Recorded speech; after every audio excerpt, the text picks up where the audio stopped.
Anyway, a little bit earlier on, I called up with someone who I first covered many moons ago, okay, when he was a junior champion. Then he was a Class C champion. In fact, his last amateur contest, not many people know this, as Michael Caine would say. Not many people know this, but his very last amateur contest was screened live. And in it, he was fighting a guy called George Collins, who had never lost. I think he'd won every single amateur bout. And this guy knocked him spark out in about the second or the first round. It was unbelievable. George still turned pro and became a good pro. This guy turned pro and I think it's honest to say became a better pro. He won the British title, light middleweight title. He stepped up a weight and he fought one glorious night about, I don't know, 20 odd years ago I suppose it would be, Chris Eubank. It was a monster of an evening. I can't remember if it was Earls Court or Olympia. You know, I'm only human. I forgot. I just remember being at ringside, and it was one of the first fights where it was proper A and B list celebrities everywhere. I mean, it was before Big Brother. It was before all of the trashy magazines full of glossy boobs out men and some women as well. But I tell you what, it was a sensational. No, it is, of course, Gary Stretch. And I reached out and started to speak to him earlier. And the first question I asked him, and it was a sort of, you know, it was a lovey-to-lovey question. I just said, Gary, what are you working on at the moment?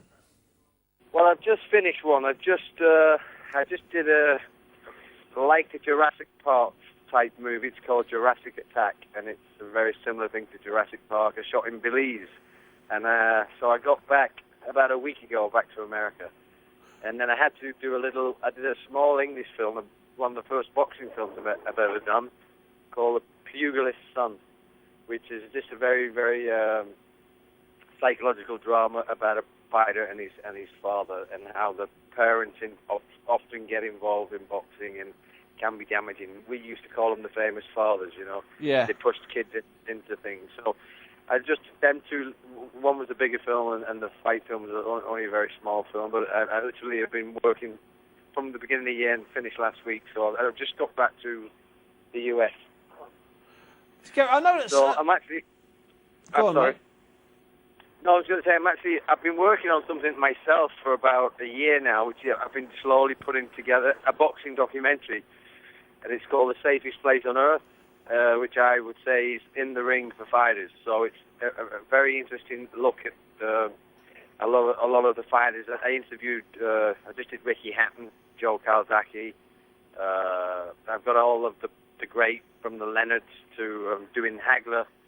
But very interesting. You find that most of them, boxing for them was the easiest part of the game, and how they all got, you know, screwed over in the management side and the personal life, and, you know, the fighting was the one place they felt the safest place for them. So that's going to be an interesting film, but I'm kind of pinching interviews as I go along.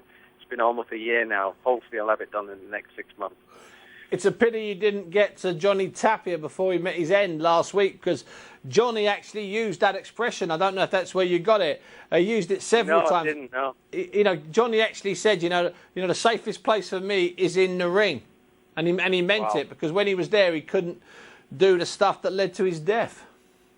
Yeah, no, it is. And, you know, it's what's so tragic about the fight game. I mean, I've been very lucky in the fact that, you know, when you retire, even myself, when I retired, and, you know, you don't know what you're going to do. You've kind of not got another trade.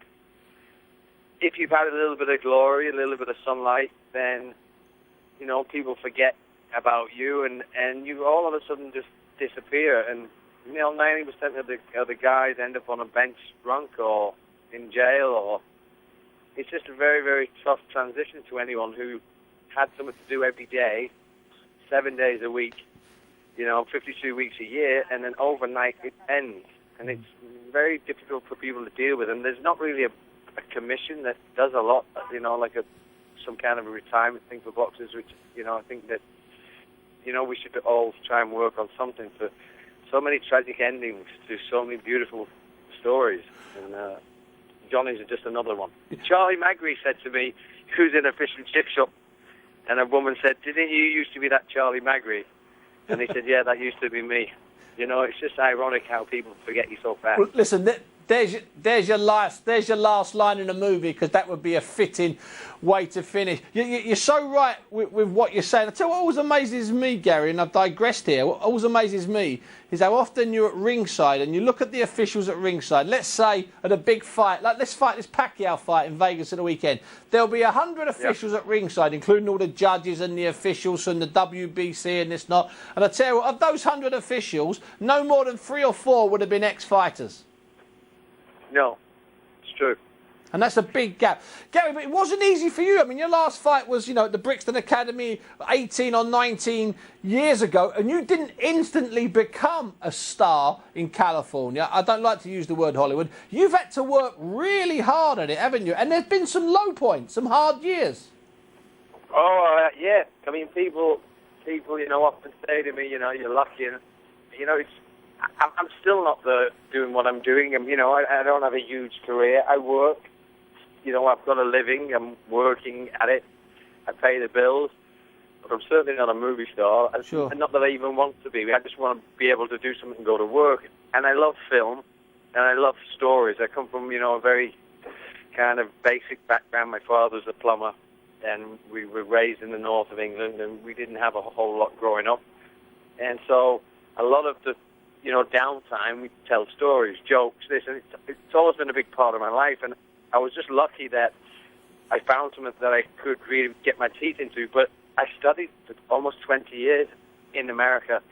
I went to drama school 5 days a week, 8-9 hours a day for almost 5 years, and graduated drama school, which no one even knew about, and in between doing whatever I could do to make a living, because I really didn't make that much money in the fight game.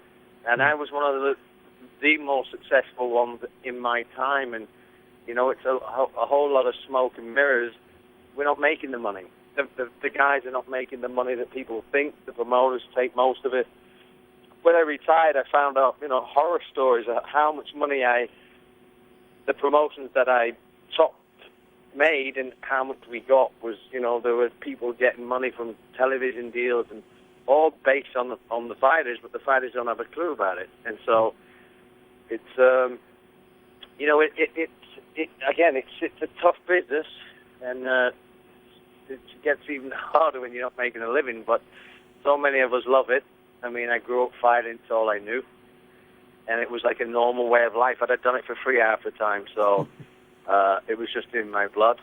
But at the same time, I think I was smart enough to know that my father once said to me, "You got to leave a party early," and I never forgot it. And I thought, I'm going to use the fight game. I'm not going to allow it, sadly, to use me like it's used many before me, and I'm sure it will use many after me. Now, perhaps the most famous film, certainly over here, that you're known for, is from about 10 years ago, the Shane Meadows film, where you starred alongside Paddy Considine, friend of the show. Dead Man's Shoes. Dead Man's Shoes. Was that? I mean, obviously, it's not an enjoyable film. It's a stunning film. It's a fantastic film. But was that the type of film when you were making it, you realised this is a bit special? Well, I was just so lucky to get the guys around me that was around me, and it was. In my acting school, there was a note on the teacher's door, and it said, "No acting, please." And when I went for the movie, the people that were in the film were just so rich of characters. It was fun. It was easy. It was a tough film to make physically, because we shot a lot of film in not a lot of hours. We were kind of a very small budget film. But it was a pleasure to get involved with that kind of a film. I'd love to work with Shane again. I think Paddy's amazing, Little Tony Kebbell was amazing. Yeah, it was brilliant. A really good film of, and a slice of life from the north, It's always nice to do something like that. I'd love to do something like that again. So we'd love you to do something like that again. Gary, it's been a pleasure talking to you. Gary, is there any chance you're planning on being in the UK anytime in the next 6 months or so? Yes, I will. I'll be coming back probably in the next month. Listen, we'd love to catch up with you somehow, somewhere. Gary Stretch, it's been a delight having you on the show. God bless you. Thank you for for thinking of me. Yeah, that was Gary Stretch talking to me a bit earlier. He's been in an awful lot of films, but you know what? He really could fight. I've got to mention a couple of things. Gary Stretch, Dad's a legend. And he's been in some good films. He's been in some stinkers. Take a look, if you will, at this. It is over. The shark is dead. No one can conclusively say the megalodon was killed. We're on a hunt, Lieutenant McCormick, to kill a shark.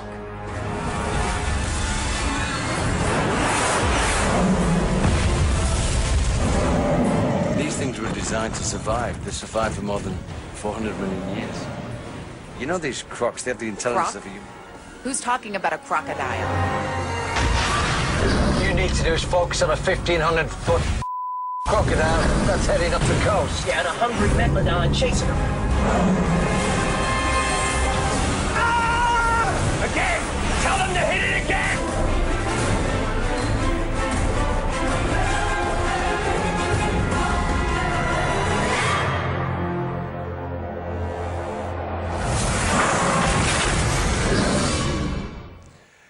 Gary, from Raquel Welch to Crocosaurus. Join me a couple of minutes to 8 on Saturday with the World Series of Boxing.